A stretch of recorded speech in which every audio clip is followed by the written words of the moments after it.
Eu quero rapidamente só aqui deixar uma reflexão que eu sempre faço na segunda-feira, para nós irmos para o nosso momento ali da comunhão do café, sobre o tema ontem que eu preguei. Quem estava na igreja ontem? Quem estava no culto ontem? A maior parte aqui estava. Eu falei ontem sobre a importância do trabalho das mulheres no ministério de Jesus Cristo. Lucas capítulo 8, diz o texto que Jesus ia pregando pelas cidades e povoados, 8:1, e os 12 estavam com ele, além de algumas mulheres, Maria Madalena, de quem havia sido,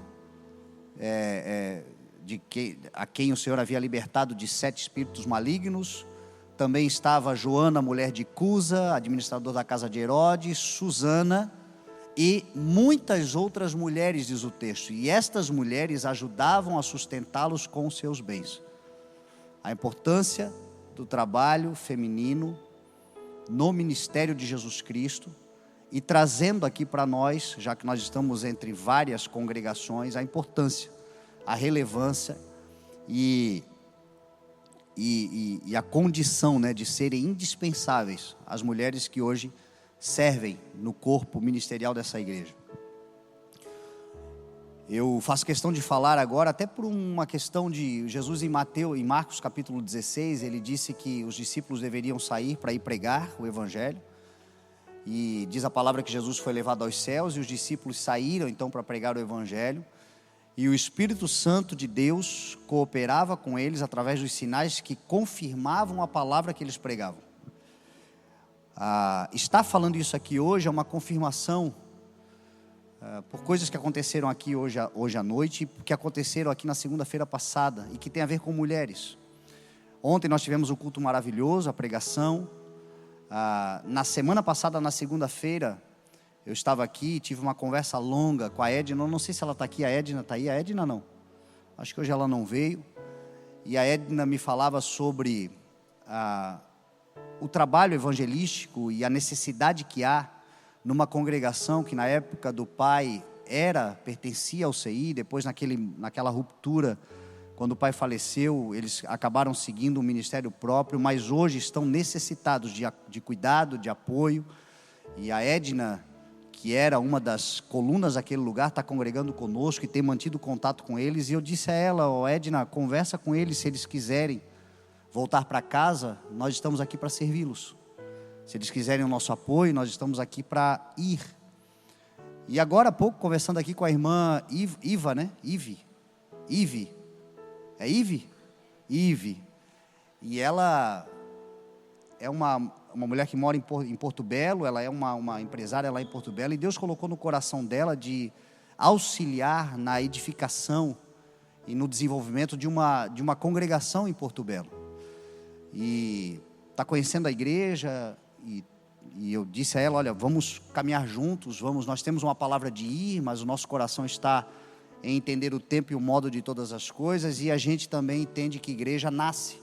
Entretanto, o fato de você estar aqui pode ser uma resposta de oração, porque nós temos uma palavra de ir para Porto Belo também. Hoje nós estamos mais próximos de Itapema, que já há um corpo ali da igreja do Senhor se desenvolvendo, mas é como a água, a gente vai avançando, e se nós entendemos o tempo e o modo, as coisas vão acontecer.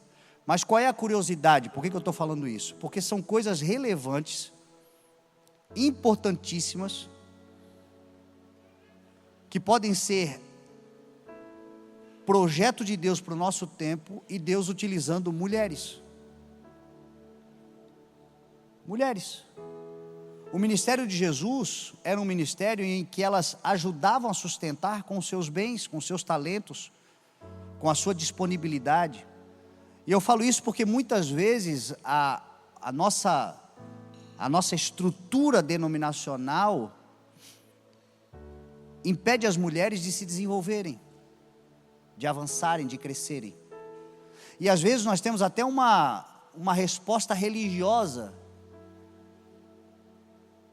uma resposta legalista, que o governo da igreja é dado, de fato, ao homem. O homem é chamado para ser o cabeça da mulher, como Cristo é o cabeça do homem, Deus é o cabeça de Cristo, e essa é a estrutura governamental do Senhor. Mas a gente se esquece que em Cristo não há diferença entre homem e entre mulher, e a submissão não tem a ver com uma mulher sendo oprimida, como dominada, mandada por um homem simplesmente, mas tem a ver com uma mulher consciente de quem ela é no Senhor, homem também consciente de quem é no Senhor, e os dois submissos a uma mesma missão que é em Cristo Jesus, e ela se desenvolvendo e ela evoluindo.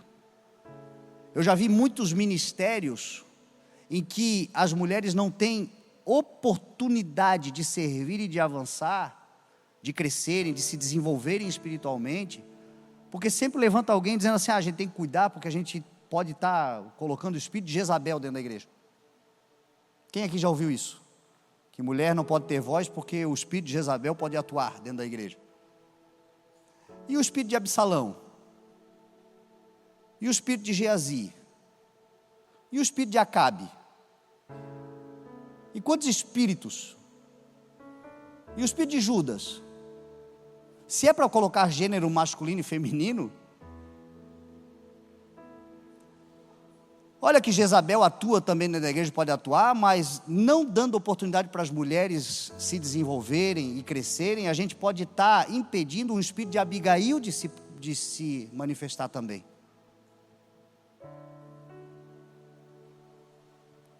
Então fica aqui o meu conselho: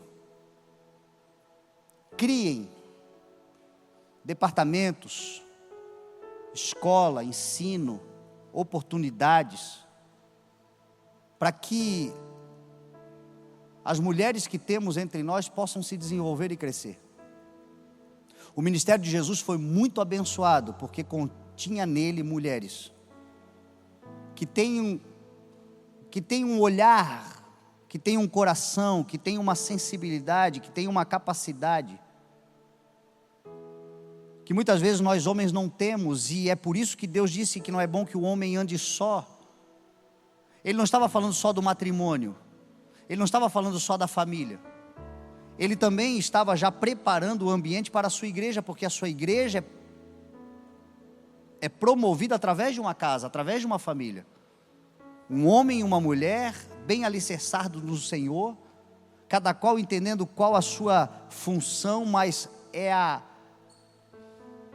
sinergia entre os dois, é a harmonia entre os dois, é o desenvolvimento dos dois que vai trazer de fato uma maturidade, um crescimento e um usufruto para a igreja avançar em situações que talvez hoje não avancemos ainda, porque a gente precisa de um olhar feminino do nosso lado, junto conosco. Ontem eu falava sobre isso e eu louvo a Deus porque dentro da igreja nós temos muitas mulheres capacitadas, muitas mulheres habilitadas, e nós estamos desejando que outras tantas possam se achegarem, participarem, ajudarem a edificar o corpo de Cristo com as suas capacidades, com seus bens, com seus valores, com as suas habilidades, com tudo aquilo que o Senhor colocou dentro do coração de vocês de forma tão especial. Então, nós homens temos sim uma missão que cabe só a nós. Nós temos sim desafios dentro da igreja que, pela nossa própria estrutura emocional, capacidade física, condição de suportar coisas que a mulher, como parte mais frágil, diz a palavra, não precisa passar por isso, pode ser protegida em relação a isso. A minha esposa tem muita coisa da igreja que ela não faz ideia, ela não faz ideia, e às vezes ela me cutuca para saber e eu não digo. Por quê? Para protegê-la no coração, protegê-la na alma, protegê-la, porque existem certas lambadas que eu levo, que se derem nela vai ferir muito. Eu estou preparado para levar, mas de outra maneira, tudo aquilo que eu vejo que é bom, que é benéfico, que é para se desenvolver, que é para servir, que é para evoluir, meu Deus, que alegria eu tenho. Muita coisa a gente vive dentro da igreja por causa do olhar dela na minha vida. Eu até levo mérito, né? Eu estou sempre na plataforma, mas se não fosse ela, não teria acontecido. E assim tem que ser na sua casa também. O teu primeiro ministério é a tua família, mas a tua esposa, ela não é só uma ovelha, porque muitas vezes a gente fala isso, o pastor, primeira ovelhinha é a tua mulher e os teus filhos, ela é de fato conduzida, mas o que a palavra de Deus tem para ela e o motivo pelo qual ela foi criada foi para que ela fosse uma auxiliadora, uma cooperadora, uma semelhante. Esta sim é carne da minha carne, é osso dos meus ossos, é gente como eu, é capaz como eu sou, é possível que faça do meu lado, é de fato uma aliada para o projeto de Deus. Então nós em casa, enquanto pastores, enquanto líderes, a gente precisa alinhar a nossa casa, e o alinhamento da nossa casa tem a ver também com o desenvolvimento espiritual e talvez a liberdade espiritual para deixar as nossas mulheres florescer. Nós vamos nos beneficiar com isso. A igreja vai se beneficiar com isso. O reino vai avançando. O ministério de Jesus era dessa forma. A primeira pessoa a levar a mensagem da ressurreição foi uma mulher, foi Maria Madalena. Que Madalena significa Magdala, ou seja, não era um sobrenome, era Maria de Magdala, lá da Galileia, pois ela estava lá em Jerusalém, no dia da ressurreição, porque ela era uma discípula de Jesus, que andava com Jesus tal como os 12 andavam. Ela fazia parte de um grupo de mulheres que estavam diligentemente, permanentemente com Jesus, proclamando o reino, indo pregar o evangelho. Elas tinham as funções delas, elas tinham as habilidades delas, elas faziam as missões que o Senhor também lhes designava para fazer, e graças a Deus por elas. Muita coisa do ministério de Jesus não tem a ver com 12 não, tem a ver com essas 3 aqui, tem a ver com tantas outras que o texto vai dizer, e muitas outras, e na nossa vida não é diferente, e na igreja não é diferente. Então fica aqui o meu conselho: invista nos ministérios femininos dentro da igreja, e tudo aquilo que a mulherada pode fazer e quer fazer, porque é um tempo em que o Senhor está nos enviando, está nos beneficiando, e está usando elas de forma especial. A gente precisa entender, quando Deus começa a mover determinadas coisas, a gente está vendo Deus florescendo, incentivando, motivando as nossas mulheres. Elas estão com uma sede e uma fome de viver coisas extraordinárias no ministério e no evangelho do Senhor Jesus, que a gente não via até então. Eu, pelo menos com a minha esposa, eu vejo pelo meu termômetro em casa. A Elisa, de um ano para cá, 1 ano e meio para cá, acendeu, e eu estou só soprando, porque é Deus fazendo. E eu creio que está acontecendo na minha casa, está acontecendo na tua também. Está acontecendo, ó, eu ouvi até um amém aqui, ó, o irmão ali está feliz também, né? Não é? Não é? Hoje ele levou ela hoje foi os 2 para a academia, tu acredita? Estavam lá na academia, casal que malha junto, emagrece junto.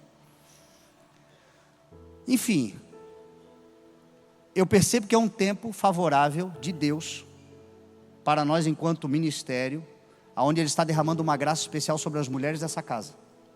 Então tenhamos essa sensibilidade em ajudá-las, em auxiliá-las, em discipulá-las, desenvolvê-las, incluí-las, porque Deus vai fazer coisas extraordinárias também através delas. Elas não serão só espectadoras, elas serão protagonistas junto conosco daquilo que Deus está fazendo sobre essa casa, sobre essa igreja, e para tudo que viveremos em nome de Jesus. Amém?